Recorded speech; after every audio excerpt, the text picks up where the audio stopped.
Welcome to the Redvee TV preview show, supported by A-Star Recruitment for the 2019 season, as we look ahead to the Easter Monday clash against Hull FC at the Totally Wicked Stadium, and we film this 24 hours after we've demolished Wigan. Always good. I was going to ask you whether you've sobered up yet, but I hope you have, because you've drove here. Yeah. That's why we're filming it so late in the evening. There's not a chance that we'd have been able to do this morning. Glorious sunshine, great day out, 6,000 Saints fans, seemingly not a bit of trouble, nothing, and that's the way it should be. Yeah, absolutely. It was a fantastic day. Saints fans in great number and great voice. It was, and they've set a new attendance record, haven't they? Well, for Saints fans being there. Yeah, for Saints fans. Wigan has had a few empty seats. And across the Super League. But it was great to see so many. I haven't seen anybody from Bradford talking about the round 11 comparisons, but anyway. But yeah, great to see, and after the game as well, so many back into Wigan and enjoying the day from both sides. Well, that's it. We've got a couple of mates who are Wigan fans, and we went and had a beer, discussed the game a little bit, and then just got back on it, and just you just kind of not forget about it, because we've been on the receiving end, so many times, and you know what? Credit to them, they haven't took it. Yeah, they haven't rubbed it in too much. Yeah, so, but we'll do it on the video instead. Yeah. This is here for, isn't it? That said, the performance. I don't know whether you've had a chance to see the game back yet. Thoroughly professional. Great performance. And albeit if it hadn't been for a few of the injuries and having to change the team around a little bit, it could have been a lot more. It could. I mean, you lose Percival and then his replacement in Louis, and all of a sudden you're asking your forwards to do big minutes. I thought Luke Thompson was outstanding. I think Morgan Knowles, he's almost James Roby-esque in, you just don't appreciate what he does all the time. Until Justin Holbrook keeps telling you he'll be the first on his team sheet for Great Britain. Yeah. But our forwards, really, we dominated their pack.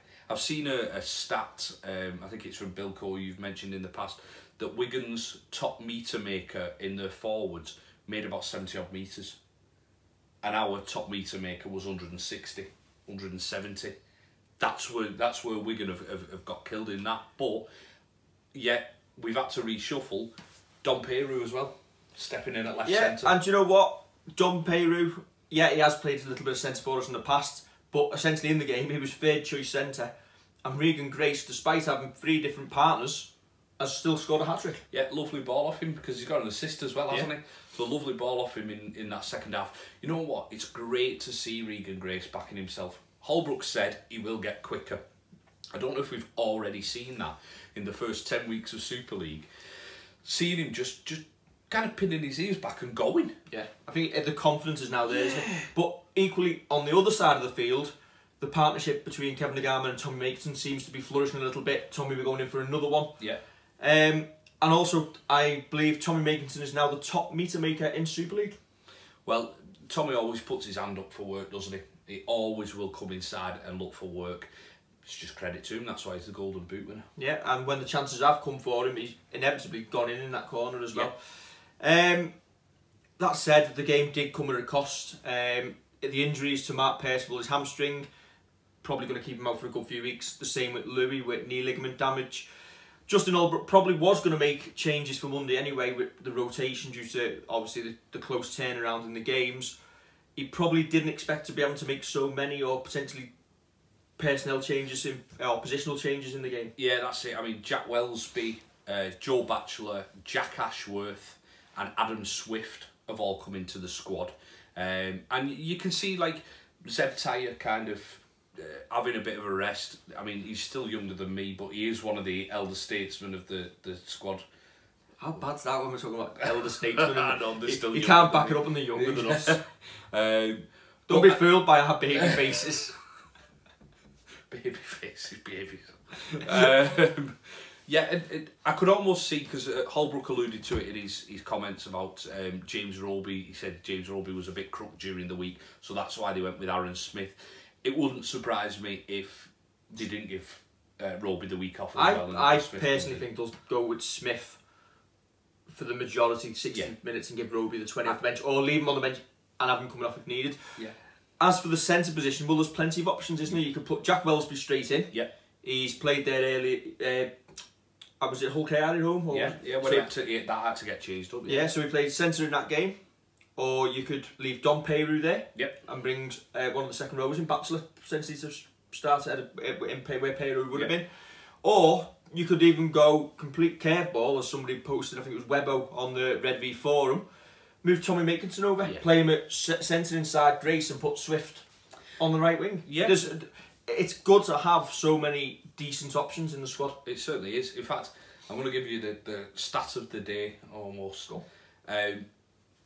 Jack Ashworth, who's been called back into the squad, he made his debut on Easter Monday at home against Hull FC back in 2015, and he made his debut at centre. There you go. I don't expect to see him at centre. But potentially this for. Yeah, I don't expect to see him at centre at all. Or can't anymore. We won't play centre. Yeah, we won't mention the results of that game. But it wasn't great, was it? No. But that's it. That was the season they had our number a couple of times, and they did us in the cup as well. That's it. They're missing quite a few as well. And that's the thing. I know we're looking at it's coming on the back of Good Friday. We've made squad changes. Hull have made 6 to their 19, so they're just as battered and bruised as we are. And people like Gareth Ellis, who is an elder statesman, and he is older than us, I think. I bet he's not older than me. I don't think he is. So he's older than me. Minute. Yeah. But they've also got the likes of... Let's say. Yes. Still. But yeah, they've still got the likes of Jamie Shaw out as well. I think Andre Savelio's out. They've got a number. Levi Nzongu. Yeah. Excellent, also out. They've got a couple who are like in the treatment room. And you know what? This is exactly why you've got a squad that... The one that I'm most intrigued to see isn't necessarily the centre positions. Joe Batchelor could also play centre. So Joe Batchelor, for some inexplicable reason, didn't have a player's ticket for the game yesterday. So text Dave Howarth from the Gerard Songsters, Joe Batchelor's sponsor. Yeah. Have you got a spare ticket, Dave? Yes, I've got one, Joe. And Joe was at the back of the North Stand rocking away, apparently. He was. I saw him under the concourse, and it was one of those double takes where you think, I'm sure that was Joe Batchelor who's just walked past. But so from the terrace to the team potentially on Monday. That's a fantastic little story, isn't it? But I'm intrigued to see if Batchelor gets a shot, and you know what, it'd be good to see. Bentley's had a go in this year, and you'd imagine that he will get his chance again in the future. But recalling Joe Batchelor from this loan deal at York, I think it's a good move. Potentially, you might have thought Costello and Luke Douglas might have been drafted in, but they're in Leeds 19, so we're not able to call upon them. For me, with Warrington losing yesterday, and with us having we're 4 points clear at the top now, and potentially the points difference is worth another point, it makes Justin Holbrook's job easier moving forward, potentially in terms of rotation, because you can afford to maybe take a slight more of a risk in rotating and resting one or two, knowing, do you know what, if things do go badly wrong and we lose a game, it may not be the thing that affects our season that much. Yeah, absolutely. It's nice having that buffer. And I tell you what, Warrington getting battered against Salford on Friday as well, they won't be relishing that trip to Hull the other way tomorrow. No, I've seen a lot of angry Warrington fans as well saying some of the big players aren't stepping up. There's a couple who've been picking out Murdoch Masilla for not making many meters, turning around saying if people put in the types of performance that Stefan Ratchford has, and this is all like people I follow on Twitter, and they were not happy at all, and it's whether they've got to our game. Bubbles been deflated slightly at the start of the season. I had the gif of the wheels falling off. But do you know what? And I think, and that's the thing, we don't realise how lucky we are. On the fan reaction video yesterday, we talked about some of the little errors in the game. I think it was like Richardson made a couple, Nagama shooting out the line on the half-time hooter and not making the tackle. But you know what? The odd little mistakes. On the whole, 1 to 17 in that team yesterday had a decent enough game. Yeah, absolutely. And it's I think that's the problem now, because we've won 10 of 11. You looked at, are we nitpicking? This is where you get ultra critical, because obviously we want content, So you've got to find something to speak about, otherwise it'd just be being you for 30 seconds. But equally, I'm not going to go over the top and be controversial because no. we're not Arsenal Fan TV or some of the dodgy blogs you see online. Yeah. So for me, things are going really well. Yeah. I think we'll win on Monday. I think we'll win, I want to say double figures winning margin, more than 10. I don't think it's going to be a massive amount. And I think the quality of the game's going to be poor. Yeah, it usually drops off, doesn't it? It does usually drop off, although it's interesting that players say it's not necessarily the Easter Monday game that's the toughest one to go back round for. It's the week after. And we've Catalan at home on a Sunday. People have been... But is the Easter period worse for Catalan having to do the travel? Yeah, possibly so. So maybe it's not the worst fixture to have as the third one of the 9 days? Yeah. Well, yeah, it could...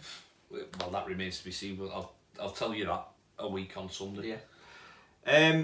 Also this week, the women's team are taking their fixture against the Bradford Bulls to the Totally Wicked Stadium, and it's going to be, I think it's a curtain raiser to the men's game at 3 o'clock. So hopefully plenty of fans can get in early for that, and it should be a really cracking game. Yeah, absolutely. I've just had a little look for a squad online. Can't see if it's been named yet, unfortunately. But yeah, you can't see many changes probably from the Wigan. No, not at all. Although I guarantee with it being an Easter Monday in the sunshine at the Totally Wicked, every single one of the women will have put their hands up for the game. Yes, yeah. Well, even the ones on one leg will look outplay. Yeah, that's it. It's a great opportunity for them to showcase the product. And it's a chance for the fans to witness it as well, isn't it? Yeah, yeah, that's it.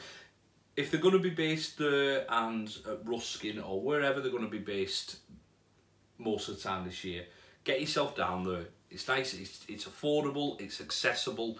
It is a good product as well. Wigan going down. Hopefully. If it gets to the point in June and we've got a runaway lead at the top of the table, do we just throw the game against London? Twice.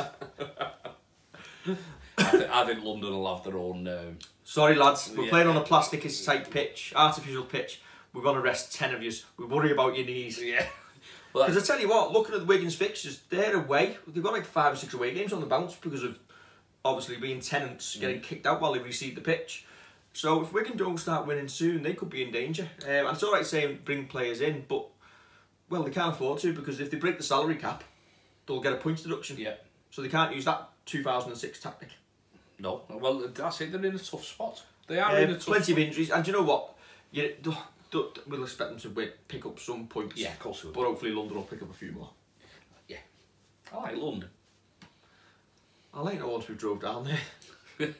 What the stadium's like, we'll find out. But yeah, do you know what? They had a good crack at us when we played here, but come on, London. Come on, Leeds. I just want them to finish bottom just to see what will happen. And there's all the conspiracy theories saying, oh, they won't let Wigan go down. I don't think they'll have a choice. Well, we'll see. I'll tell you at the end of the season. Is that going to be the catchphrase from this one? Yeah. I'll tell you at the end of the season. Okay. Hopefully everybody can get there on Easter Monday and another massive crowd at the stadium, and it can be as rocking as it was against Warrington. Yeah, well, it was feel good against Warrington. It was feel good in that away end. Chance for families to get down with the kids as well. Yeah, it's perfect. Easter holidays, especially if the weather holds. Yeah. Right, I think we've done enough.